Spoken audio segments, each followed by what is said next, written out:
Bonjour à tous et bienvenue dans cette vidéo. On va agrandir la famille du couteau Le Marco avec la création d'un petit couteau fixe.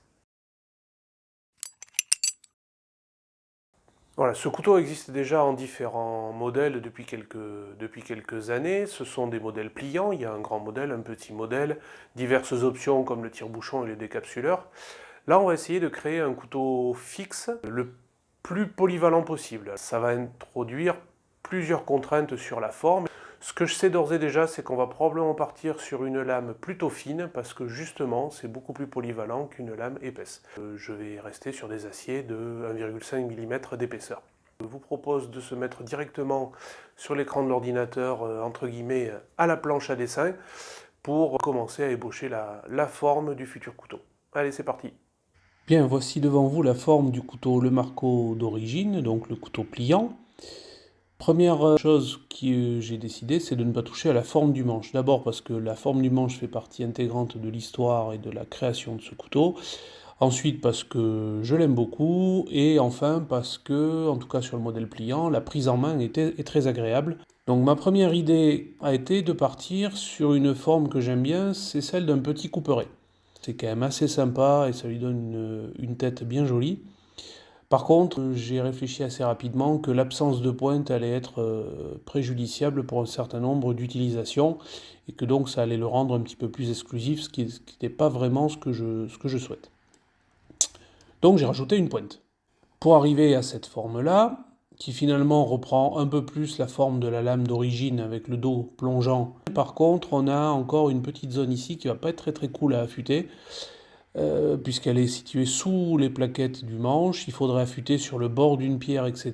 Donc toutes les personnes qui ne sont pas très à l'aise avec l'affûtage risquent de galérer un petit peu.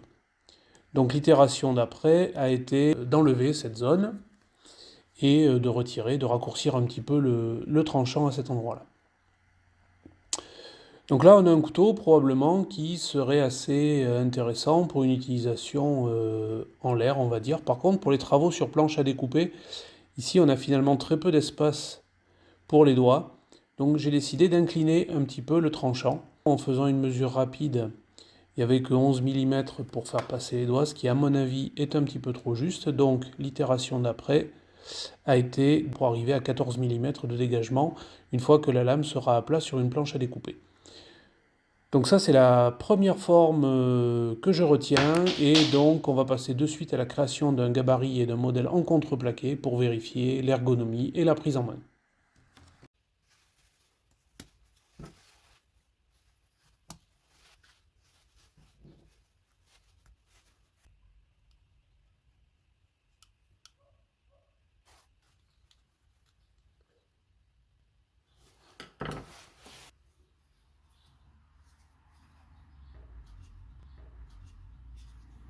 Alors, nous voilà avec notre prototype en contreplaqué. Qu'est-ce qu'on peut en dire à ce stade? Bon, déjà, moi, la forme, je trouve qu'elle est plutôt pas mal, donc je suis assez content de ça déjà. Le manche, tel qu'il est là, il fait à peu près 14 mm d'épaisseur. Je trouve que pour la prise en main comme ça à pleine main, je trouve que c'est pas mal.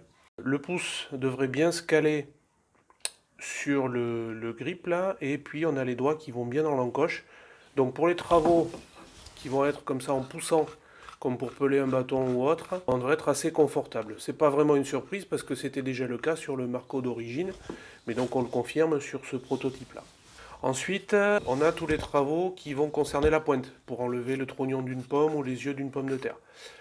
Là, comme la lame est pas trop longue, avec les côtés plats ici, je pense qu'on aura un bon contrôle. Donc pour moi, c'est quand même assez satisfaisant aussi de ce point de vue-là. Ensuite, on a aussi tous les travaux qui vont consister, par exemple, à travailler ce que j'appelle moi avec le pouce, quand on va vouloir peler une pomme, par exemple.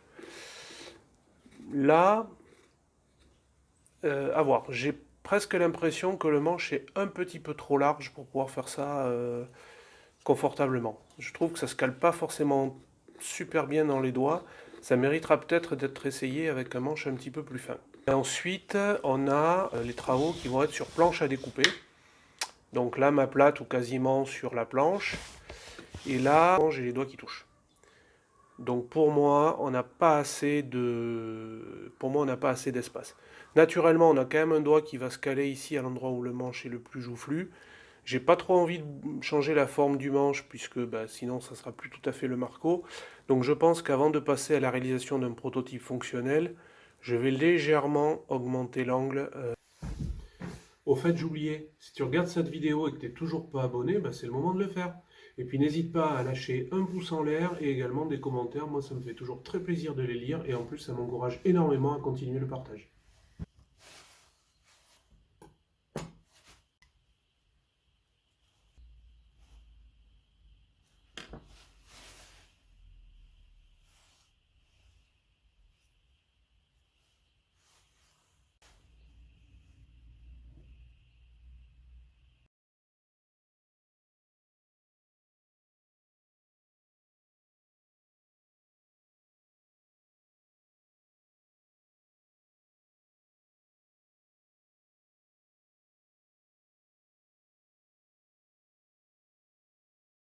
Tu vois, pour le manipuler comme ça, je pense que un manche pas trop épais, c'est pas si mal. Oui, mais un tout petit peu quand même, il me semble. Peut-être un peu, ouais.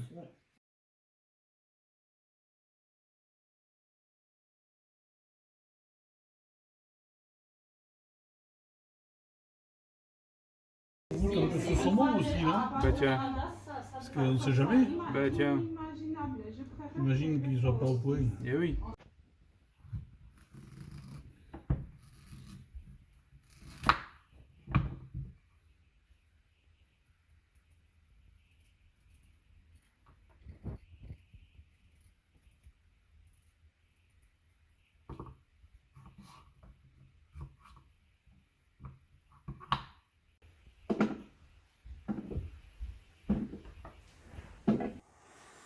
Bon, voilà pour les essais sur ce premier modèle. Moi, à ce stade, ben, je suis déjà très très content. Et donc, petite dernière modification pour donner encore un petit peu plus de garde pour les doigts. Et puis, on va passer directement à la fabrication du premier modèle.